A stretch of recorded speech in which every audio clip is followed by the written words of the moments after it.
तो स्वागत है दोस्तों आपका आपके अपने चैनल विष्णु स्टोरीज़ में एक बार फिर। तो दोस्तों ये कहानी है मेरे दोस्त ने भेजी है मुझे, जो कि बहुत ही इंटरेस्टिंग कहानी है। क्या होता है कि कुछ लोग ऐसे होते हैं जिनके अंदर सुलेमानी कीड़ा होता है। कोई कुछ मना करे तो वो मानते नहीं है, उनको करना वही है जो वो करना चाहते हैं। तो उसी टाइप से मेरा दोस्त भी है, तो उसके अंदर भी बड़ा भारी वाला कीड़ा है। तो मैं जैसे उसने कहानी भेजी थी वैसे ही आप लोगों को सुनाता हूँ। तो क्या होता है, कुछ महीने पहले की बात है, मैं एक सेकेंड हैंड रॉकिंग चेयर खरीद के लेके आया। वो होती है ना आगे पीछे हिलने वाली, दिखने में बहुत खूबसूरत थी।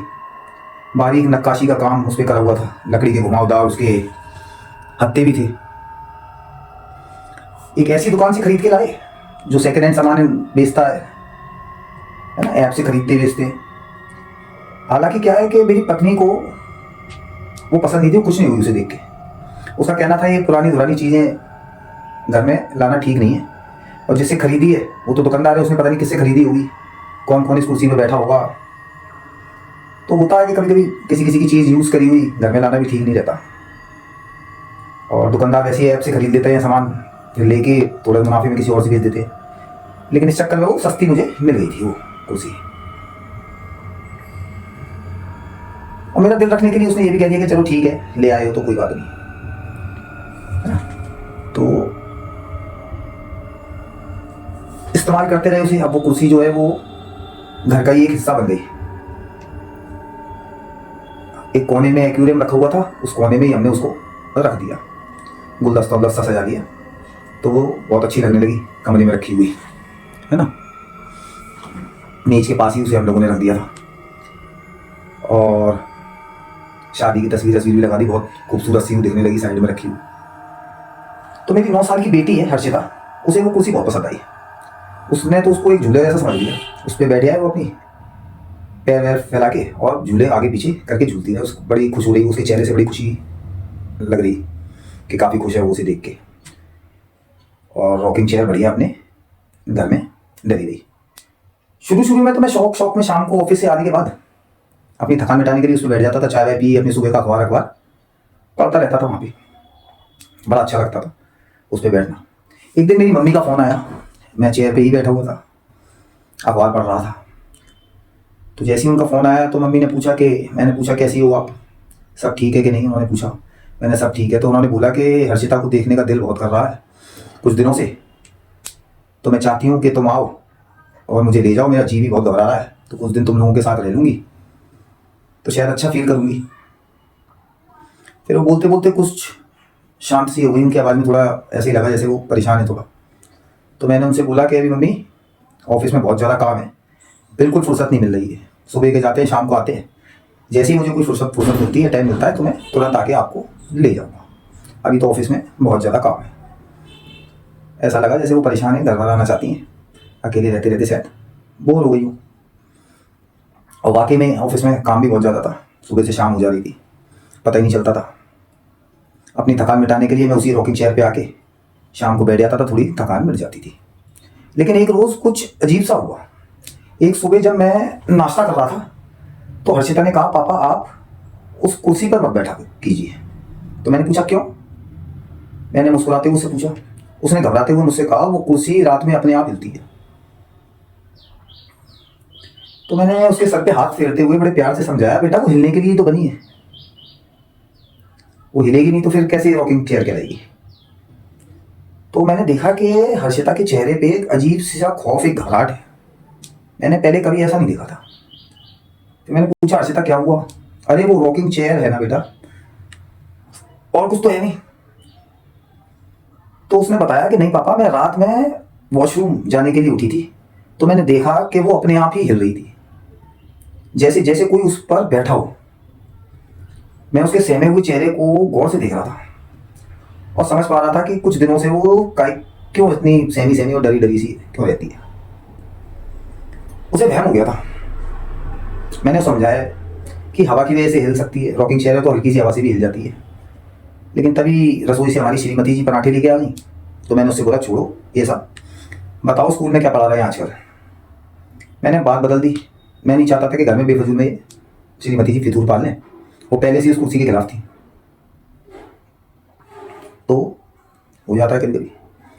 मैं ऑफिस पहुंच गया, लेकिन हर्षिता का वो डरा हुआ चेहरा मेरे पूरे जहन में घूमता रहा। मैंने उसे फ़ोन भी किया, फ़ोन करके उसे समझाया कि ठीक है, अब मत डरना, तुम तो स्ट्रॉन्ग गर्ल हो पापा की। तो उसने हाँ में जवाब दिया। तो मुझे अच्छा लगा, मैंने कहा चलो सुकून मिला थोड़ा बहुत। दफ्तर से लौटते समय मैंने उसके लिए चॉकलेट ले ली जो उसे पसंद थी, और घर पहुंच गए। वो भी मुझे नॉर्मल दिखाई दी, हर्षिता हंसती खेलती। मैंने अपनी श्रीमती जी को भी बताया मम्मी का फ़ोन आया था, और वो थोड़ी परेशान है, कह रही थी कि आके मुझे ले जाओ। तो वो बोली कि ले क्यों नहीं आते हो? तो मैंने कहा छुट्टी मिलेगी तभी तो लाऊंगा, अब छुट्टी नहीं है कैसे ले आऊँ उन्हें? तो ये भी सही बात। उसी रात रात 3 बजे जब मेरी आंख खुली, तो ना जाने कौन सा सपना मैं देख रहा था। गला सूख गया, सूखा था। मैं उठा और देखा तो श्रीमती जी करवट लेकर दूसरी तरफ मुंह किए थी। मैंने साइड टेबल पे रखा हुआ जग उठाया और सीधे मुंह से लगाकर गटागट पानी पीने लगा। लेकिन तभी मेरे कानों में एक आवाज़ पड़ी। मैंने यार ये क्या बात हुई, मैंने की यार, मैं चौंक गया। ये कैसी आवाज़ है? आवाज़ जो थी वो ड्राइंग रूम से आ रही थी। मैं बिस्तर से उठा और नंगे पैर ही ड्राइंग रूम की तरफ चल दिया। मैंने अपना दरवाज़ा आहिस्ते से, बहुत ही धीमे से खोला, लेकिन गहरी खामोशी थी। तब भी चर की आवाज़ के साथ वो खुल गया। मैंने ड्राइंग रूम में पहुंचकर देखा तो अंधेरा था। मैंने गौर से रॉकिंग चेयर की तरफ देखा तो भाई साहब यकीन मानना फट गई। रॉकिंग चेयर की तरफ देखते ही मेरी हालत खराब हुई। कब गया मैं, ऐसा लगा जैसे अंधेरे में कोई धुंधला सा साया कुर्सी से उठा और कुर्सी के पीछे जाकर बैठ गया। कुर्सी अब भी हिल रही थी। भाई साहब कहाँ फट गई? हाथ पैर में एक अजीब सी झंझनाहट सी हो गई, जैसे नसों में बहता हुआ खून जो है एकदम जम गया। दिल बैठने लगा था। उस गुप्त अंधेरे में कमरे से बाहर से आती हुई धुंधली सी रोशनी आ रही थी। एक साया मेरी सामने से उठा और कुर्सी के पीछे जाकर बैठ गया था। वो अभी कुर्सी के पीछे बैठा हुआ था वैसे साया। मैंने आवाज़ लगाई, कक्का कौन है वहाँ पे? गले में आवाज़ फंसने लगी। भाई साहब हालत खराब हो जाती है ऐसा सीन देखने के बाद। धुंधली सी रोशनी में मैंने देखा एक चेहरा कुर्सी के पीछे से झांक रहा था मुझे। भाई साहब क्या हालत हुई है मैं ही जानता हूँ। बदन में कपकपी होने लगी। मैंने जल्दी से लाइट जलाई तो गायब, वहाँ कोई नहीं था। डरते डरते मैंने कुर्सी के पास जाकर जांच पड़ताल की, अब वहाँ कोई नहीं था।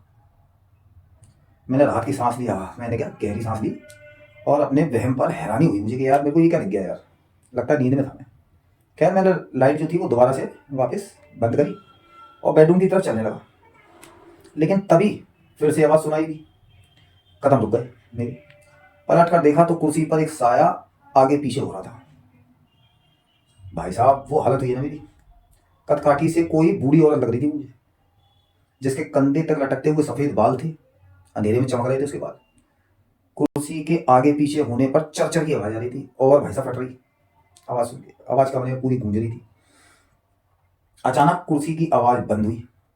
वो औरत धीमे से उठ खड़ी हुई और मेरी तरफ बढ़ने लगी। धीमे धीमे जोर से मैं आवाज़ लगाई, गला फाड़ गई, चीखा मैं, और वहीं बेहोश हो गया। हालत बर्दाश्त से बाहर हो गई, डरावना सीन जो था मेरा। होश आया तो मैं बिस्तर में था, सुबह हो चुकी थी, और मेरे बीवी बच्चे परेशान से चेहरा लेके मेरे सामने खड़े थे, और हमारे पड़ोसी थे डॉक्टर मिश्रा, कुर्सी पर बैठे थे। तो मैंने महसूस किया कि मेरी श्रीमती जी रो रही हैं, आंसू पहुँच रही हैं, उनकी आंखों में आंसू भी भरे हुए हैं। पूछने लगी कैसे हैं आप? तो मैंने उन्हें रात का मंजर तो बताया नहीं, मैंने कहा ये भी डर जाएंगी। तो मैंने बताया कि कुछ नहीं, बस रात में प्यास लगी थी और मैं पानी पीने की तरफ वहाँ की तरफ गया तो मुझे चक्कर आए और मैं वहीं पे गिर के बेहोश हो गया। बस यही मैंने उनको बताया, और बनावटी हंसी हंस दी कि जिससे वो डरे नहीं तो खामा खा डर जाएंगी। तो वो बोली कि चलो भगवान का शुक्र है सब कुछ ठीक है। लेकिन बगल में बैठी हुई मेरी बेटी जो है ना हर्षिता, उसे मुझ पर शक शक हो गया। शक भरी निगाहों से वो मेरी तरफ देख रही थी। कुछ तो था उस कुर्सी में जो मैंने देखा, वो मेरा वहम नहीं हो सकता। जरूर इस कुर्सी का कोई ना कोई राज तो था जो अब मुझे हर हाल में पता करना था। मैंने उस दुकानदार को फ़ोन किया, हेलो जी मैं बोल रहा हूँ, वो रॉकिंग चेयर ली थी ना मैंने, तो बोला जी जी हाँ। दोपहर में मैंने उसे फ़ोन किया तो उस शख्स ने बताया कि वो दरअसल सामान जो है वो ऑनलाइन ऐप से ही खरीदते हैं और पता नहीं कहाँ कहाँ से उनके पास सामान आता है और कहाँ चला जाता है। तो पूछने के ऐसा क्यों पूछ रहे हो, तो मैंने बोला कि नहीं बस ऐसे ही पूछ रहा हूँ, ऐसे ही नॉर्मल। फिर उस दुकानदार ने बताया कि कई जगह से वैसे भी माल आता है, तो हम लोग थोड़ा ढूंढ ढांड के आपको वक्त दीजिए, आप बता देंगे आपको कि वो कुर्सी कुर्सी जो है एक्चुअल में आई कहाँ से है। अब मैं जब भी उस रॉकिंग चेयर को देखता तो मुझे बड़ी श्रीमती जी की बात याद आ जाती कि पता नहीं किसकी कुर्सी है। और उस रात जो मैंने देखा था उसका एक एक पल जहन में एकदम दौड़ गया था। वो कोई बूढ़ी औरत थी जो मेरी तरफ बढ़ रही थी। कौन थी वो पता नहीं, लेकिन वो मंजर याद करते ही खून जमने लगता था भाई साहब, फटके चार हो जाती थी। कुछ दिन गुजरे, मेरे लिए एक और मुसीबत खड़ी हो गई।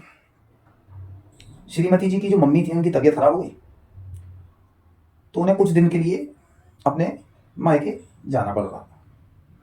मैं चाहता था कि वो रुक जाएं, ना जाएं, लेकिन क्या कर सकते हैं। तो जाते टाइम बोलेंगे कि खाने का ध्यान रखना और देर तक मत जागना, मैं फ़ोन करूँगी। तो कहा, हर्षिता के साथ वो जाने लगी। जाते जाते हर्षिता दरवाजे पर रुकी, उसने पलट कर मेरी तरफ देखा, फिर कुर्सी की तरफ इशारा करते हुए ना मैं सर हिलाया। वो कह रही थी कि आप उस कुर्सी पर मत बैठना। अकेले रात उस घर, भाई साहब वो घर मुझे काटने को दौड़ रहा था। जिस घर में मैं रह रहा था वही मुझे खंडर सा लग गया।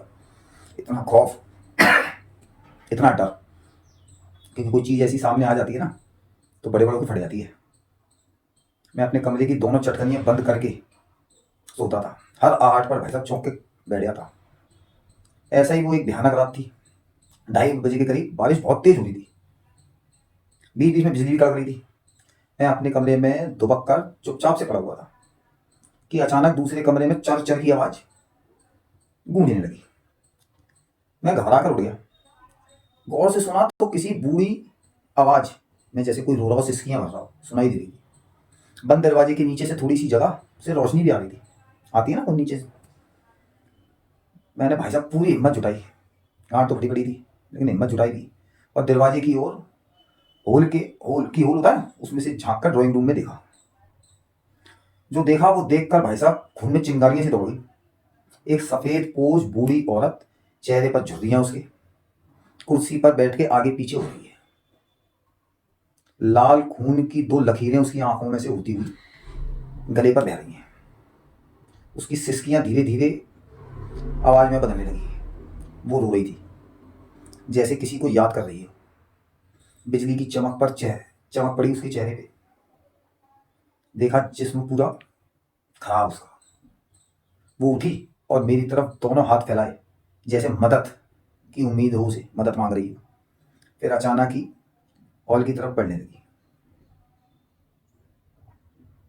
उसका चेहरा पूरा ऐसा लग रहा था जैसे कि मांस या खाल हुई नहीं, जैसे कंकाल नहीं हो जाता। सफेद बाल औरत की, है ना। झुककर वो हाथ फैला रही थी कि हॉल की तरफ बढ़ रही थी। वो मंजर ऐसा था जो एक बार देख ले वो आखिरी सांस तक नहीं भूल पाया। मैं भाई साहब झटके से पीछे हुआ और फर्श पर गिर गया। बदहवासी में चिल्लाने लगा। मेरी आवाज़ सुनकर पड़ोसी दरवाज़ा खटखटाने लगी। दरवाजे के नीचे से आने वाली वो रोशनी गायब। मैंने डरते डरते दरवाज़ा खोला तो रॉकिंग चेयर थी ना, हिलते हिलते रुक गई। पड़ोसी आगे बोलने लगे, क्या हुआ भाई साहब, सब खैरियत? पड़ोसियों ने मुझे संभाला तो मैंने उन्हें बताया कि मैंने एक बुरा सपना देख लिया था। मैं जानता था कि इनको बता दूंगा तो बात का बवंडर बन जाएगा और खामा बेफजूल में ये बातें फैलेंगी और कोई यकीन करेगा नहीं इन बातों पे। तो मैंने कहा बेटा ऐसा करो, भगवान का नाम लेकर पूरी रात बिस्तर पे लेटे रहो, माला जपते रहो। सुबह मोबाइल पर नजर गई तो मैसेज पड़ा था। मैसेज उसी दुकानदार का था जिसने कहा था वो पता करके बता देगा कि वो कुर्सी कहाँ से आई जो मैंने खरीद ली थी। मैसेज में लिखा था house number 32A block Laxmi Nagar. मेरे पास ज़्यादा वक्त था नहीं। मैंने बची कुची हिम्मत जुटाई और फौरन स्कूटर लेकर लक्ष्मी नगर पहुंच गया। कुछ ही देर में एक इमारत के सामने खड़ा था मैं। तो मैंने गार्ड से पूछा, भाई साहब सुनिए, ये 32A में जाना है। हेलमेट पकड़ा हुआ था मैं। तो उसने अपना चौंक का मेरी तरफ देखा। सिक्योरिटी गार्ड, 32A वहां किससे मिलना है? वहां तो कोई नहीं रहता, बंद पड़ा है। तो मैंने कहा बंद है कब से? मैंने पूछा तो उसने जो बताया सुनकर मेरी आंखें हैरानी से रह गई। उसने कहा वो तो उसी दिन से बंद है जिस दिन से घर में बूढ़ी अम्मा की लाश मिली थी। मेरी आंखों में हैरानी सी दौड़ गई। मैंने सिक्योरिटी गार्ड की जेब में कुछ पैसे डाले। उसने पूरी बात तसल्ली से बताई फिर मुझे। अब क्या बताएं सर, बोला ये सब बड़े लोगों ने किया। इन बड़े लोगों का क्या बताएं? यही कहानी है बड़े लोगों की। बच्चे भेज देते हैं विदेश और खुद रह जाते हैं अकेले। 32 नंबर वाली अम्मा के साथ भी कुछ ऐसा ही हुआ। तो उन्होंने बताया कि उनका एक बेटा था जिसे उन्होंने बाहर पढ़ने भेज दिया था। पति की उनकी मौत हो चुकी थी। अब बेटे को विदेश में भेज दिया उन्होंने। उसने वहीं पे शादी भी कर ली और वहीं सेटल हो गया। पहले कभी कभार आ भी जाता था, फिर 2 साल में एक बार आने लगा और फिर कई सालों से लौटा ही नहीं। बुजुर्ग महिला जो है उसी कमरे में अपनी जिंदगी बिताती रही और अपने बेटे का इंतजार करती रही और बेटा नहीं आया। और एक दिन उसने ऊपर वाले फ्लैट की ड्रेनेज के काम के लिए कुछ लोग आए थे वहां पे। तो उन्होंने दरवाजा भी खटखटाया बूढ़ी अम्मा का, तो उन्होंने खोला नहीं। तो लोगों को शक हुआ तो उन्होंने पुलिस को बुलवा कर दरवाजा तोड़ा गया। और फिर दुनिया ने देखा कि एक अम्मा अपने बेटे को एक आखिरी बार देखने की आस में कुर्सी पर बैठे बैठे इंसान से कंकाल में बदल गई। और उस कंकाल के पास पड़ी थी उसके बेटे की तस्वीर। वो बेचारी उस कुर्सी पे अपने बेटे को याद कर करके उसकी फोटो देख देख के बेचारी मर गई, कंकाल बन गई।